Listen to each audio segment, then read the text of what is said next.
There it is. Morning. Good morning, Redskins. I hope y'all had a great Thanksgiving. We're glad to be back. Another episode of the sports show.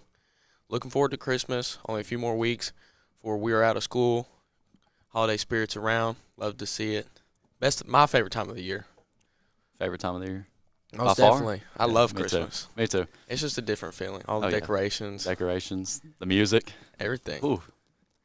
But looking forward to that. We want to switch it up a little bit today. Do something a little different on this episode. We would like to, kind of talk about and give our opinion on the college football playoffs. Just bring something different to the show and just kind of let you guys know our input and what we think. Well, we got the new 12 bracket college football playoffs, really big, kicking off this year. Got a lot of teams that are halfway in, halfway out. And a surpriser, Ohio State, the 2 seed, loses to Michigan in a nail-biter, 13-10. Good old rivalry game. That was a classic. What about that? Yeah, it was a big game too, especially, Shout out Coach Herrick. Coach Herrick.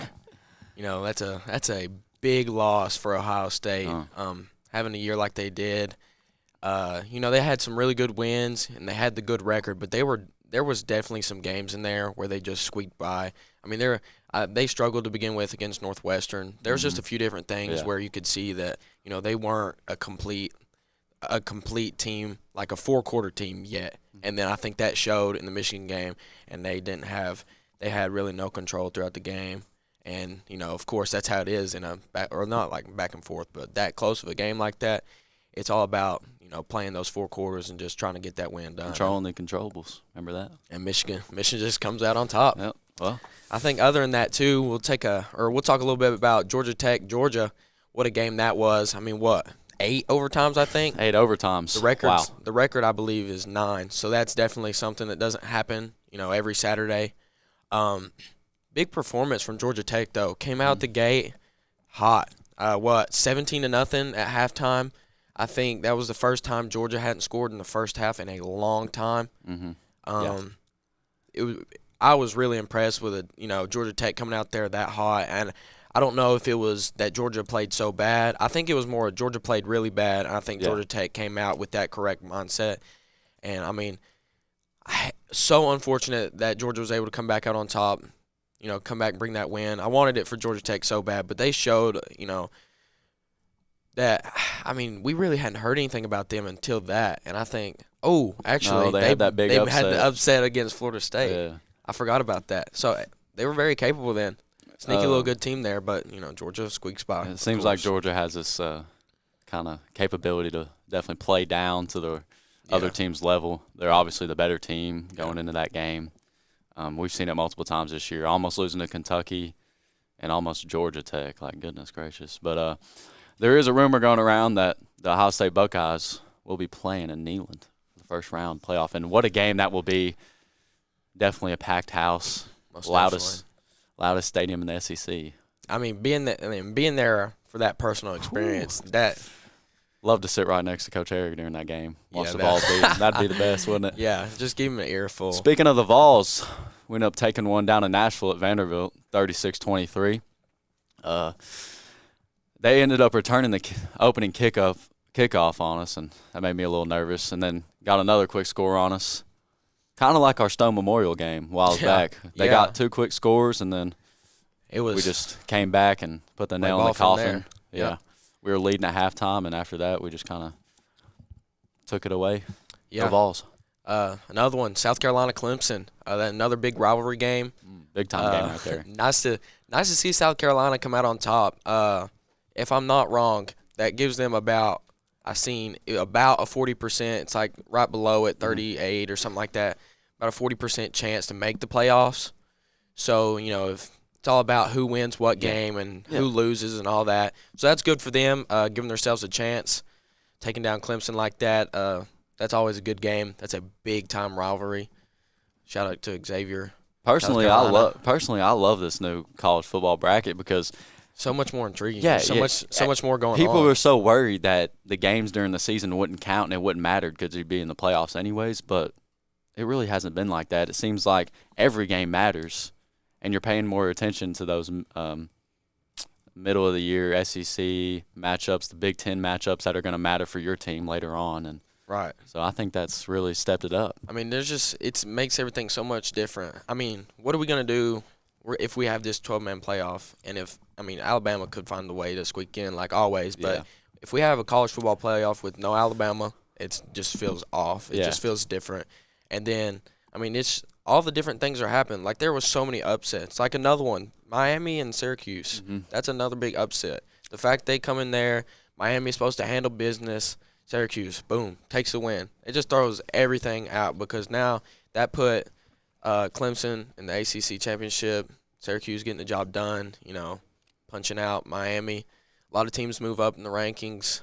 It's just – we're forgetting one game. Which one? Texas A&M. Ooh, yeah, that was a big one. I don't know. It was a little different. I feel like Texas played good, and they came out like they started well. But I felt like there's a lot of times in Texas in their games where they're like not very clean. I feel like there's a lot of errors, a lot of noticeable mess ups. In my opinion. Texas A&M's a good team. I didn't think they were going to win. I thought if Texas halfway handled their business and they would get things done, even though it was at Kyle Field, a loud stadium. But that decided who was going to play in the SEC championship, and that will be Georgia and Texas, which will be the second time they play this year. Georgia kind of having their number, but new game. That's going to be a great one. We'll have to see how that goes. But, well. That being said, I think that's it from the college football playoffs. I think it's time to move on, talk about a little sports of our own here at the high school. Mm-hmm. A little basketball action. Finishing off last week. Right, finishing? I think so. Playing Tellico.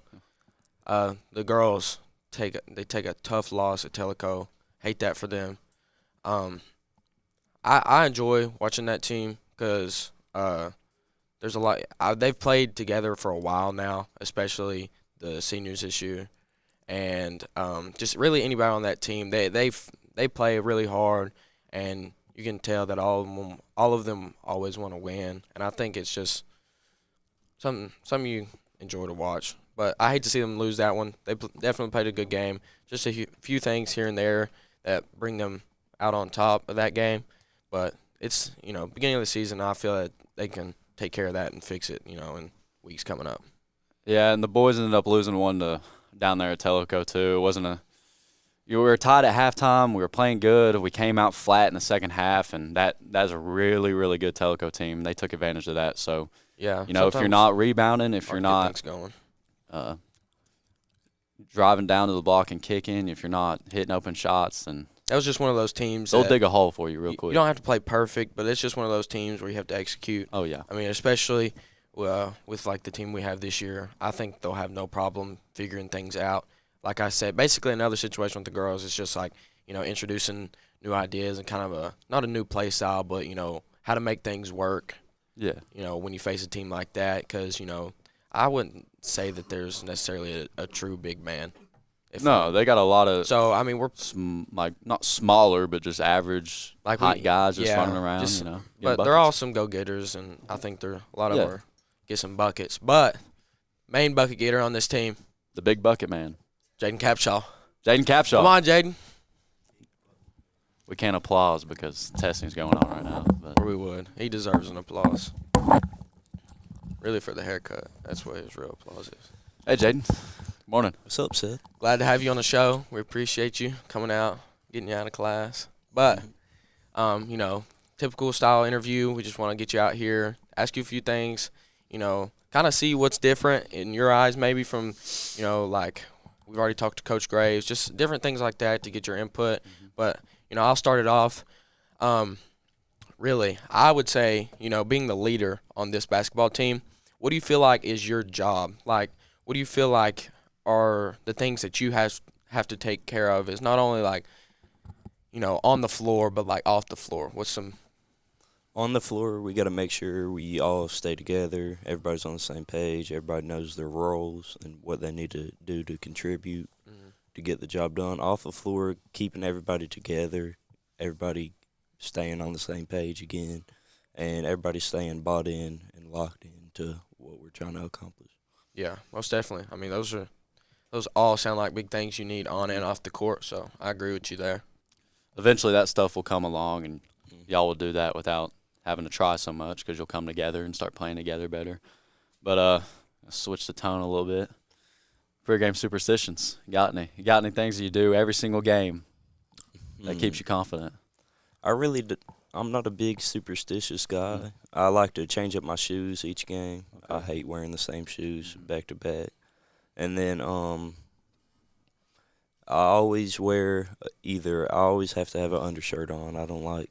You don't like, I like my jersey. You don't like barebacking? See, I always barebacked. I didn't care. See, I like an undershirt because I sweat a lot. So when I sweat, I don't like it sticking to me, especially like especially like summer, like baseball. Oh, it's the worst. So I always got to have an undershirt on. So I understand that. It's hot in them gyms, man.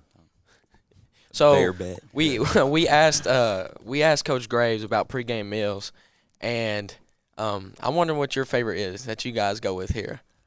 I think y'all can guess that. Is it the Bojangles? Bojangles. Yeah. Well, we know you like your Bojangles. Always with a Sprite. Got to have Sprite. Is that the go-to drink? Yeah. Even they don't have Sprite, though. It's Starry. Oh, Starry. Oh, you're right. Yeah.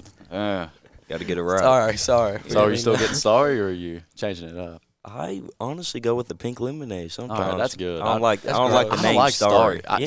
Sierra Mist is fine. It's not just the Starry. name. Starry tastes a little funky, if you ask me. You know, I think it's a little too sweet. there's something off-putting about fruity. There's something off-putting about Starry that just. I'll take the pink lemonade. Yeah, thanks. Me as well. But look at Jayden. Well, Bojangles aside and superstitions aside, tell me the game you're looking forward to the most. What's that?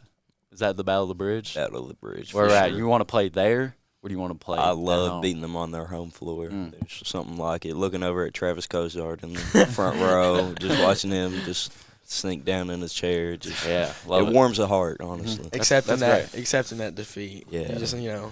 He he never stays for the end of the game though. He always sneaks out. He'll leave. Got to sneak out. He'll leave. He'll talk his bunch and then he'll leave. Yeah, he got to. But it's the only way. Another thing is, with this team, things are a little different with, how different is it changing that approach to win basketball games? Because you don't necessarily, like I mentioned, you don't necessarily have that big man, designated big man that sometimes that you would like to use. So how is it different kind of playing without that? We just got to be tougher. We got to do all the little things extremely well. We got to try to get every loose ball, force turnovers, play faster than other teams. Rebound. Yeah, that's a big one. You got to all that, rebound, everything. Just the controllables. Yeah. The effort, attitude. Yeah, most definitely. Understood. Well, I'm out of questions. I think I am too. You got anything you want to say? Anything you want to add on?